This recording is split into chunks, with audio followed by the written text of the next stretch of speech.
بادشاہ کے اگل بگل وزیر ہیں تو یہ اس بات کی علامت ہوتی ہے کہ سلطنت قائم ہے اور رعایا اپنی حاجتیں لے کر آ سکتی ہے۔ میرے مصطفیٰ کا دربار مدینے میں آج بھی اس بات کی علامت بنا ہوا ہے۔ اے سنیوں، اے مسلمانوں، آؤ حاجتیں لے کر، اس لیے کہ بادشاہ اب بھی کرسی شہنشاہت پر بیٹھا ہے اور بغل میں ابو بکر و عمر وزیر بن کر کے آج بھی تشریف فرما ہے۔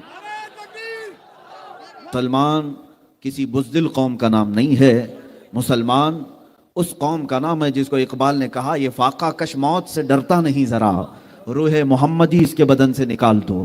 ان کا حال تو یہ ہے کہ الحمدللہ کھانے کے لیے گھر میں روٹی نہیں، پینے کے لیے پانی کی قلت، راجستھان میں ویسے ہی صحرائی زمین میں دور دور تک پانی کی قلت، لیکن اس کے باوجود جب نام مصطفیٰ کی بات آئے تو یہ اپنا کلیجہ چاک کر دیتا ہے، یہ اپنا سینہ پیش کر دیتا ہے، اپنی گردن بارگاہ مصطفیٰ میں قربان کرنے کے لیے ہمہ وقت تیار رہتا ہے۔ تمہارا یہی جذبہ اوروں کو کھا جاتا ہے اور لوگوں کی آنکھوں کو چندھیا کر دیتا ہے۔ عزیزان گرامی، دعا اللہ کی بارگاہ میں ہمیشہ یہی کرنا کہ رب ذوالجلال جب تک سانس باقی رہے ہمیں زندہ جذبات کے ساتھ رکھ، اور مرے ہوئے مردہ لاشوں کے ساتھ ہمیں زندگی عطا نہ کر۔ میرے عزیزو، بات مصطفیٰ کریم صلی اللہ تعالیٰ علیہ وسلم کی شان کی آج میں مختصر انداز میں آپ کے سامنے عرض کروں گا۔ اللہ کے حبیب صلی اللہ تعالیٰ علیہ وسلم کی شان بیان کرنے کے لیے ایک دو نہیں، ہزاروں عاشقوں نے قلم بھی اٹھایا اور اپنی کتابیں بھی لکھی، ہزاروں نے اپنی زبانیں بھی کھولیں اور میرے مصطفیٰ کی شان میں جو کچھ ہوا بیان کرتے رہے، لیکن اخیر میں سب نے یہ کہا لا یمکن الثناء کما کان حقہ، لا یمکن الثناء کما کان حقہ، بعد از خدا بزرگ توئی قصہ مختصر۔ حافظ شیرازی نے کہا تھا ان کی صحیح معنوں میں کوئی تعریف کر ہی نہیں سکے گا، کما حقہ ان کی تعریف کرنا ممکن ہی نہیں۔ ہاں، حاصل کلام یہ ہے خدا کے بعد اگر کوئی مرتبہ ہے تو یا رسول اللہ وہ آپ کا ہے۔ اور اسی کو بریلی کے امام نے یوں کہا تھا کہ تیرے تو وصف عیب تناہی سے ہیں بری، حیران ہوں میرے شاہ میں کیا کیا کہوں تجھے، لیکن رضا نے ختم سخن اس پہ کر دیا، خالق کا بندہ خلق کا آقا کہوں تجھے۔ عزیزان گرامی وقار، میں کہتا ہوں یہ ایکو بند کر دیں، صرف سادی آواز رہے، بس ایکو کی ضرورت نہیں ہے۔ اللہ تبارک و تعالی اپنے حبیب پاک صلی اللہ تعالی علیہ وسلم کے متعلق قرآن عظیم میں جو باتیں ارشاد فرمائی، آپ کو پہلی بات میں یہ بتاؤں کہ آج جس انداز سے آپ مجھے پہچان رہے ہیں کہ گستاخ رسول کے خلاف کھڑا ہوا، آواز بلند کی، میرے عزیزو یہ میرا اپنا ہی حصہ نہیں، یہ کروڑوں مسلمانوں کے جذبات ہیں، ہر ایک سنی مسلمان کے دل کا درد ہے۔ رسول پاک صلی اللہ تعالیٰ علیہ وسلم کی بارگاہ میں جب جب گستاخیاں ہوئیں ان کے زمانے میں تو صحابہ نے جواب تو دیا ہی ہے، تابعین نے جواب تو دیا ہی ہے، لیکن سب سے بڑی بات میں آپ کو بتاؤں، اگر رسول پاک صلی اللہ تعالیٰ علیہ وسلم کی شان میں کوئی توہین کرتا تو سب سے پہلے جواب خود رب ذوالجلال عطا فرماتا۔ تو ناموس رسالت کا دفاع کرنا یہ سنت الہی ہے، اللہ رب العزت کا قانون ہے۔ آپ کو مثالیں میں بتاؤں، ایک مرتبہ میرے آقا صلی اللہ تعالیٰ علیہ وسلم نے مکہ مکرمہ میں سارے لوگوں کو جمع کیا اور اس میں سارے کفار و مشرکین بھی تھے، دعوت پیش کی اسلام کی اور فرمایا کہ میں آخری نبی ہوں اللہ کا۔ جب پیغام حق پہنچا تو اس مجمع میں ایک ظالم کافر ابو لہب اٹھ کر کے کہتا ہے تبن لک یا محمد۔ تبن کا مطلب یہ بددعا کے طور پر اور گالی کے طور پر استعمال کرنے والا لفظ، اور اس نے یہ کہا محمد تیرے ہاتھ برباد ہو جائیں معاذ اللہ رب العالمین، یا اس طرح کا جملہ اس نے توہین کا کہا۔ الہذا جماعت، کیا تو نے اس کام کے لیے ہمیں جمع کیا؟ یہاں پر لفظ کو آپ توجہ دیں، اس نے کیا کہا تھا؟ تبن، برا ہو تمہارا، خرابی ہو تمہاری، اس طرح کا جملہ کہا۔ حضور پاک صلی اللہ علیہ وسلم کے آپ کے دل اقدس پر ملال ہوا، کبیدہ خاطر ہوئے۔ میرے عزیزو، یہ پہلی مرتبہ کسی نے حضور کی شان میں توہین کی تھی، 40 سالہ زندگی میں کبھی کسی نے انگلی تک نہیں اٹھائی، لیکن حق بات کا اعلان جس وقت میرے آقا نے فرمایا، سب سے پہلے آپ کو ابو لہب ظالم نے گالی دی یا برا کہا، حضور اکرم صلی اللہ تعالیٰ علیہ وسلم تشریف لائے، لیکن میرے عزیزو جانتے ہیں حضور اکرم صلی اللہ علیہ وسلم کا دل غمگین ہو تو سارے لوگوں کے ذریعے سے نہیں بلکہ رحمان خود آیت اتارتا ہے اور قرآن میں ارشاد فرماتا ہے تبت یدا ابی لہب و تب، ما اغنا عنہ مالہ وما کسب، پوری سورہ ابو لہب کی مذمت میں نازل ہوئی۔ اللہ رب العزت ارشاد فرماتا ہے ابو لہب کے دونوں ہاتھ تباہ و برباد ہو جائیں اور اس کا مال اسے کوئی نفع نہیں دے سکے گا، اور اس پر جو لعنت اللہ رب العزت نے قرآن میں فرمائی۔ دوستو میرے عزیزو، آپ سے میں یہ پوچھنا چاہتا ہوں، ایک بار توہین رسالت کیا ابو لہب، لیکن اللہ نے اس کی مذمت میں قرآن کی آیت ایسی اتاری کہ کروڑوں مسلمان صبح قیامت تک اب ابو لہب کی ذات پر لعنت بھیجتے رہیں گے۔ قرآن پاک کے ذریعے سے اللہ تعالیٰ نے ناموس رسالت کا دفاع فرمایا ہے۔ میرے آقا کی عزت کی جب بات آئے قرآن کی آیت اترتی ہے۔ آپ کو میں بتاؤں، ایک مرتبہ ایسا ہوا کہ رب ذوالجلال کی طرف سے جو آیتیں اترتی تھی، کبھی دن میں 2 مرتبہ، کبھی 3 مرتبہ جبرائیل آتے تھے آیتیں لے کر، کبھی روز ایک آیت لے کر آتے، کبھی کچھ آیتیں لے کر۔ ایک موقع ایسا آیا کہ تقریباً 15 دن تک کوئی وحی نہیں اتری، کوئی آیت نہیں آئی، اور یہ بات مکہ میں مشہور ہو گئی کہ حضور پاک صلی اللہ تعالیٰ علیہ وسلم پر جو وحی اترتی ہے، قرآن کی آیتیں آتی ہیں، وہ جبرائیل لے کر نہیں آ رہے ہیں۔ اب مذاق اڑانے والوں کا ایک ٹولہ جمع ہوا، مشرکین کفار کا ایک ٹولہ، یہ بکواس کرنا شروع کیا، وَدَّعَ رَبُّ مُحَمَّدٍ مُحَمَّدًا وَدَّعَ رَبُّ مُحَمَّدٍ مُحَمَّدًا، جس کا مطلب یہ ہوتا ہے محمد کے رب نے محمد کو اب چھوڑ دیا ہے، محمد کے رب نے اب محمد کو چھوڑ دیا۔ یہ جب باتیں گردش کرنے لگی، میرے آقا صلی اللہ تعالیٰ علیہ وسلم کی سماعت سے بھی یہ باتیں ٹکرائی۔ لوگوں نے کہا کفار و مشرکین کا ایک ٹولہ یوں کہہ رہا ہے آپ کا رب آپ کو چھوڑ دیا، اب آیتیں نہیں آتی ہیں، اب وہی نہیں اترتی ہے۔ رسول پاک صلی اللہ تعالیٰ علیہ وسلم کیا غمگین ہی ہوئے تھے، ابھی اپنی آنکھیں نیچے ہی کیے تھے کہ جبرائیل پوری سورہ لے کر نازل ہوئے، اور آیتیں کیا تھی سنو میرے عزیزو، وَالضُّحَىٰ وَاللَّيْلِ إِذَا سَجَىٰ مَا وَدَّعَكَ رَبُّكَ وَمَا قَلَىٰ وَلَلْآخِرَةُ خَيْرٌ لَكَ مِنَ الْأُولَىٰ۔ آیتیں آپ کو پوری پڑھنے سے پہلے میں مختصر یہ بتا دوں، اب رب تبارک و تعالیٰ حضور کی تعریف میں پوری سورت نازل کرتا ہے۔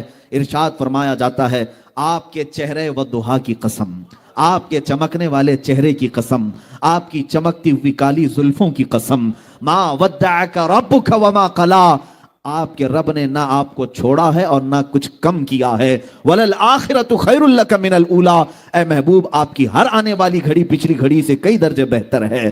پوری سورہ اللہ نے نازل فرمائی۔ مشرکین نے جب بھی بھونکنا شروع کیا میرے آقا کی شان میں، دفاع کے لیے آیتیں نازل ہوئی ہیں، رب ذوالجلال کی طرف سے بات آئی ہے۔ میرے عزیزو یہی تو شان مصطفیٰ ہے، ہم اور آپ کیا دفاع کر سکتے ہیں؟ قرآن میں خود رب ذوالجلال نے میرے نبی کی عزت کا دفاع کیا ہے۔ اور آگے میں آپ کو بتاؤں، اتنی نہیں کئی آیتیں آپ کو بتاؤں۔ حضور پاک صلی اللہ تعالیٰ علیہ وسلم کی بارگاہ میں لوگ جب سوال کرنے آتے اور ایسے ایسے سوال کرتے کہ حضور اکرم صلی اللہ تعالیٰ علیہ وسلم کو اس طرح کے سوالات کیے جاتے جو عام انسان کے لیے نہ ہوں، اور معاذ اللہ رب العالمین خدائی کے درجے پر پہنچانے کی باتیں کی جاتی، تب اللہ تبارک و تعالیٰ نے حضور صلی اللہ تعالیٰ علیہ وسلم سے ارشاد فرمایا قل انما انا بشر مثلکم، اے محبوب ان سے کہہ دینا میں تمہاری طرح بشر ہوں، مگر یہ کہ مجھے اللہ کی طرف سے وحی آتی ہے۔ عزیزان گرامی وقار، اب بات یہاں بھی آتی ہے حضور پاک صلی اللہ تعالیٰ علیہ وسلم کی اولاد امجاد، ہر مسلمان کو یہ بات معلوم ہونی چاہیے میرے آقا کی اولاد کتنی تھی، ان کی ازواج مطہرات کتنی تھی، حضور نے کتنی شادیاں فرمائی، صحابہ کی تعداد کیا تھی، عشرہ مبشرہ کتنے تھے، کون تھے، یہ سب باتیں ہر مسلمان کو معلوم ہو، اس لیے کہ وہ اگر اپنے نبی کی سیرت نہیں جانتا تو پھر کس کی سیرت جانے گا؟ کون ہے جو تمہارا آئیڈیل ہے، کون ہے تمہارا نمونہ عمل؟ میرے آقا صلی اللہ تعالیٰ علیہ وسلم کے 3 بیٹے ہوئے اور 4 بیٹیاں ہوئی۔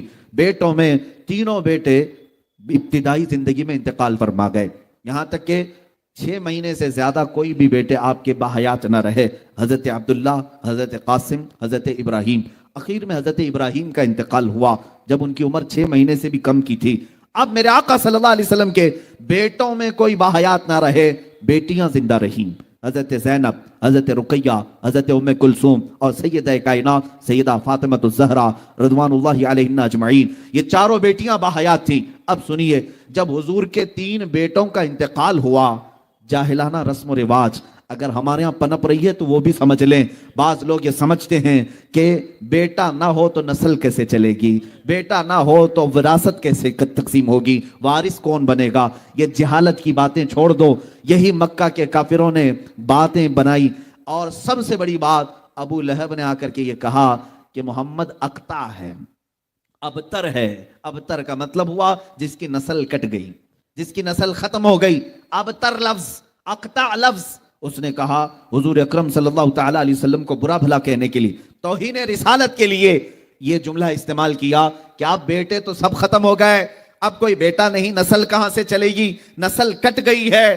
رسول پاک صلی اللہ تعالی علیہ وسلم کو جب کوئی ظالم اس طرح کی طعن و تشنیع کرتا ہے, اگر میرے آقا صلی اللہ علیہ وسلم کبیدہ خاطر ہوئے تو رب ذوالجلال نے آپ کو کبھی بھی ملول نہیں چھوڑا, اور نہ ہی رب ذوالجلال نے آپ کو کبیدہ خاطر اور غمگین چھوڑا, بلکہ آپ کے دل کی تسلی کے لیے رب ذوالجلال نے ایک سے ایک انعامات کی بارشیں فرمائی. اللہ تعالیٰ نے فوراً پوری سورہ اتاری. اے محبوب صلی اللہ تعالیٰ علیہ وسلم, یہ ظالم آپ کو کہہ رہے ہیں نسل کٹی ہے, آپ اقطع ہیں, ابتر ہیں. اللہ تعالیٰ نے فرمایا انا اعطیناک الکوثر فصلی لربک وانحر ان شانئک هو الابتر. اے محبوب, ہم نے تو آپ کو کوثر عطا کیا ہے, ہم نے آپ کو کوثر عطا کیا ہے. آپ اپنے رب کی عبادت کریں, قربانی کریں.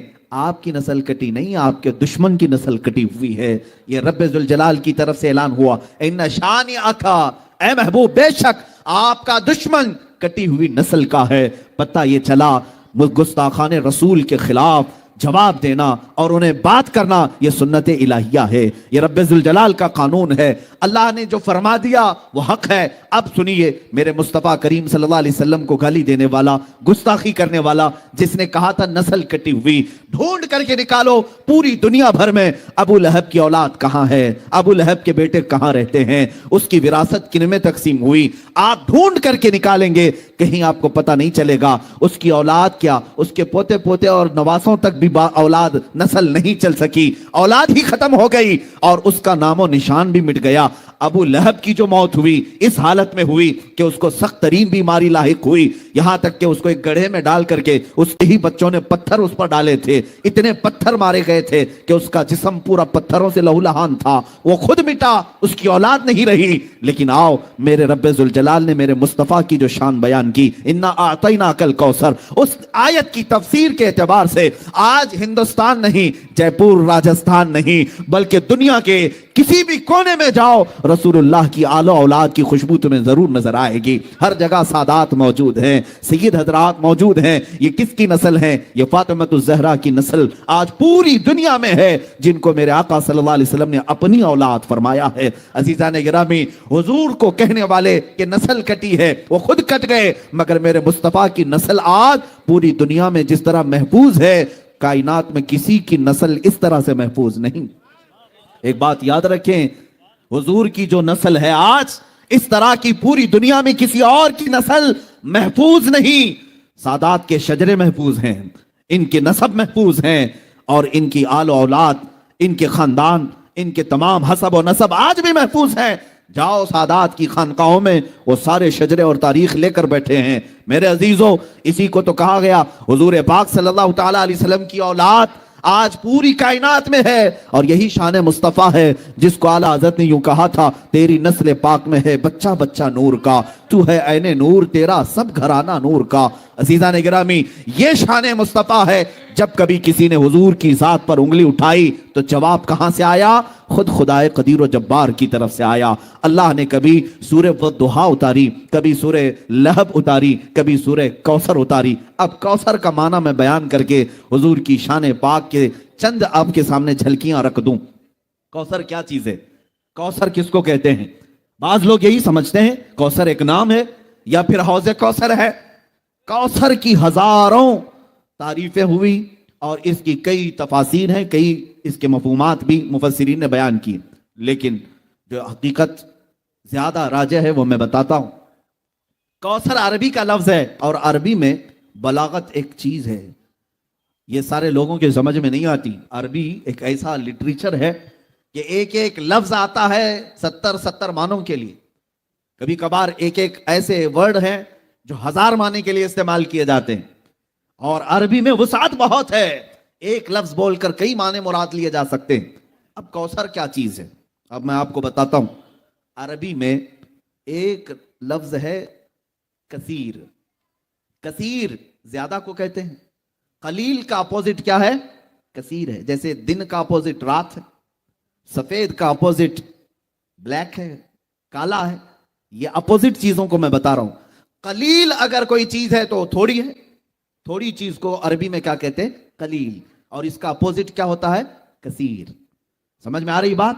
میں سمجھا کر کے جانا چاہتا ہوں. کثیر قلیل کا اپوزٹ ہوتا ہے. اچھا اگر کثیر سے بھی زیادہ بولنا ہے، مثال کے طور پر 10 کے اپوزٹ میں 100 لے کر کیا گئے، ایک طرف 10 روپے ہے یہ قلیل ہے، 100 روپے کیا ہے؟ کثیر ہے. لیکن ہم کو اور بھی زیادہ بولنا ہے تو عربی میں اس کو اکثر کہتے ہیں. کیا کہتے ہیں؟ اکثر. کثیر سے بھی زیادہ ہو تو اکثر ہے. اکثر کتنا ہوتا ہے اس کی لمٹ نہیں بیان کی گئی. وہ لاکھ بھی ہو سکتا ہے 10 کے مقابل میں، 10 روپے کے مقابل میں لاکھ بھی آ سکتا ہے. وہ اکثر ہو گیا. اب اگر اکثر سے بھی زیادہ بولنا ہے تو اس کو کوثر کہا جاتا ہے. اسے کیا کہا جاتا ہے؟ کوثر کہا جاتا ہے. ایک ہے کثیر، اس سے زیادہ کو اکثر کہتے ہیں. اس سے بھی زیادہ ہو تو اسے کیا کہتے ہیں؟ کوثر. یہ 3 جملے تو یاد رکھو مسلمانوں، 3 باتیں تو یاد رکھو، کثیر، اکثر اور کوثر. اب میں یہ آیت پڑھتا ہوں. اللہ نے فرمایا انا اعطیناک الکوثر، اے محبوب ہم نے آپ کو کوثر عطا کیا. یہ کتنا ہے کوثر؟ کیسے اندازہ کر سکیں گے؟ مولا تو نے ہمارے نبی کو کیا دیا، کتنا دیا، اسی سے آپ اندازہ کر لیں. یہ پوری جو کائنات ہے، یہ پوری جو دنیا ہے جس میں ہم اور آپ جی رہے ہیں، یہ پوری روئے زمین، اس پر موجود پورے سمندر، اس پر موجود تمام درخت، اس پر موجود تمام چرند و پرند اور جانور، اس پر موجود تمام جنات، بلکہ فرشتے، ملائکہ، یہ پوری جو دنیا ہے، پوری دنیا، اس میں لاکھوں کروڑوں مخلوقات اللہ کی آباد ہے. کیڑے مکوڑے الگ، چرند و پرند الگ، جانور الگ، بہائم الگ، سمندر کی کروڑوں مچھلیاں الگ، جنات کی بے انتہا تعداد الگ، یاجوج ماجوج کی کثرت الگ، آسمانوں میں رہنے والی مخلوقات الگ، ملائکہ، فرشتے، یہ تمام مخلوقات الگ. ان تمام کائنات کی چیزوں کو اللہ کیا فرماتا ہے؟ قل متاع الدنیا قلیل. اے محبوب آپ فرما دیں یہ پوری دنیا قلیل ہے. کیا ہے؟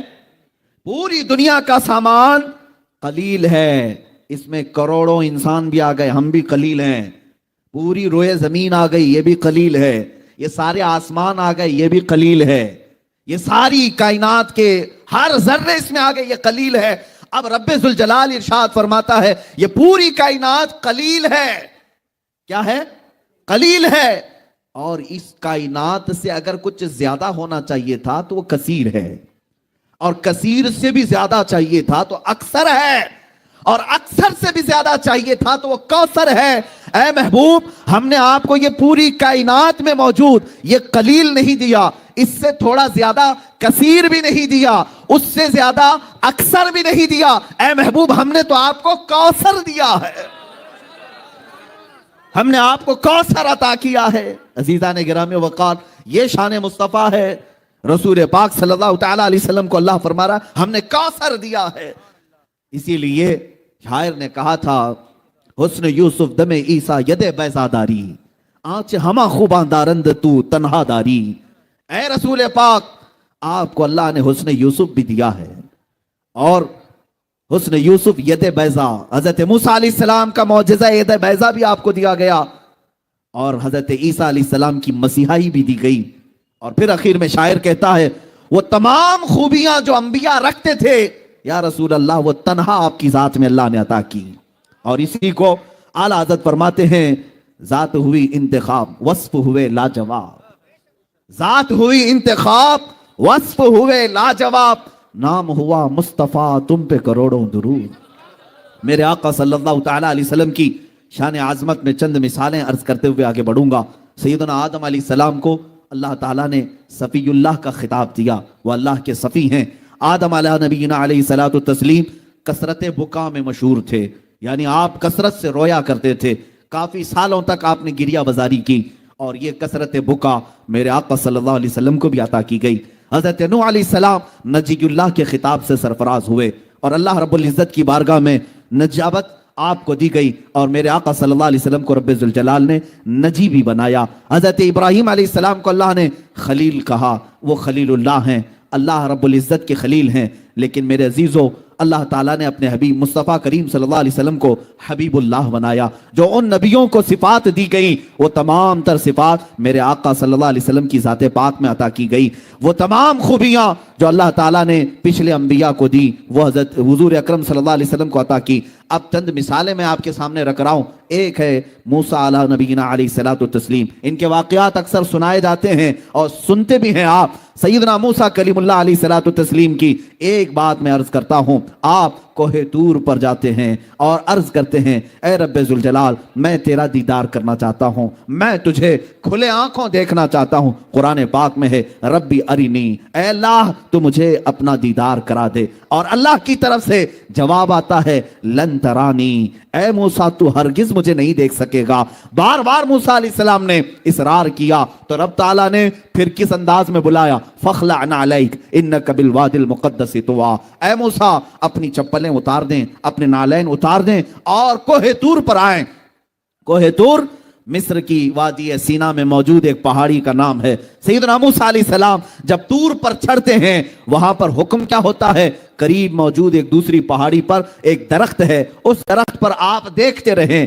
حضرت موسیٰ علیہ السلام اس درخت پر دیکھتے رہے. رب تعالیٰ نے اپنی ذات مبارکہ کی تجلیات میں سے سوئی کے ناکے سے بھی کم ہلکی تجلی اس درخت پر نازل فرمائی. اور روایات یہ بتاتی ہیں فلما تجلی ربہ, اللہ تعالیٰ نے جب اس پہاڑ پر اپنی تجلی کا اظہار فرمایا حضرت موسیٰ علیہ السلام غش کھا کر کے گر گئے.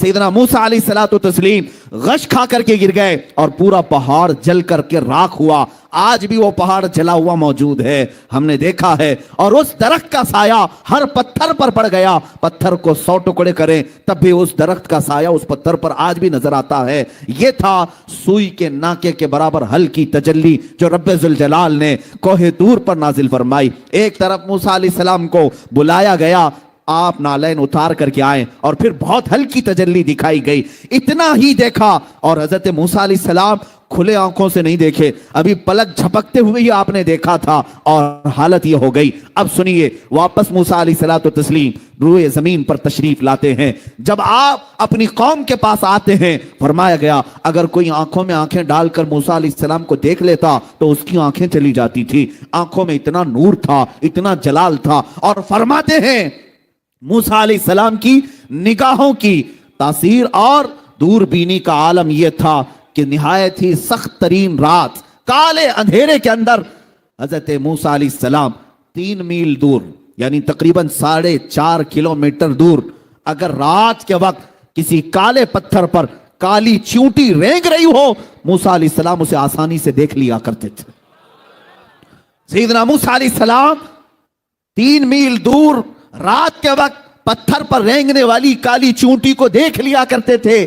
یہ کس بات کا کمال تھا, کوہ طور پر جو ہلکی سی تجلی آپ نے دیکھی تھی یہ شان موسیٰ ہے. اب آؤ 26 رجب کی وہ تاریخ یاد کرو جب شب معراج ہوتی ہے. میرے آقا صلی اللہ تعالیٰ علیہ وسلم کو آسمانوں پر بلایا جاتا ہے. کس شان سے جبرائیل کو اتارا گیا اور حکم دیا گیا اے جبرائیل جاؤ اپنی پیشانی کو مصطفیٰ کے تلووں سے لگاؤ. اور ان کی پیشانی کی ٹھنڈک پا کر میرے آقا صلی اللہ علیہ وسلم بیدار ہوئے اور پھر کہا گیا یا رسول اللہ آسمانوں پر آپ کو بلایا جا رہا ہے اور رب ذوالجلال آپ کو اپنے قرب کی منزلیں عطا کرتا ہے. حضرت جبرائیل کے ساتھ میرے مصطفیٰ کی شان سے گئے, اس طرح سے نہیں کہ آپ کو چپل اتارنے کا حکم آیا ہو, آپ سے کہا گیا ہو کہ نالین اتاریں, بلکہ یوں حکم ہوا کہ آپ کے لیے براق سواری بھی بھیجی گئی اور پھر اس پر بٹھایا بھی گیا اور مصطفیٰ کریم صلی اللہ علیہ وسلم کو حرم کعبہ میں پہلے لے جایا گیا, زمزم سے آپ کے سینے مبارکہ کو دھویا گیا, اس کے بعد بیت المقدس کی سرزمین پر لایا گیا. میرے آقا صلی اللہ علیہ وسلم وہاں موجود تھے تو جس وقت میرے آقا تشریف لائے 1,24,000 کم و بیش انبیاء وہاں صفوں میں موجود تھے. سب نے میرے آقا کا استقبال کیا. رسول پاک صلی اللہ تعالیٰ علیہ وسلم سیدھے مصلی امامت پر تشریف لے گئے اور انبیاء کرام کو نماز پڑھائی, امامت فرمائی. وہ جو نماز تھی وہ اللہ بہتر جانے. میرے عزیزو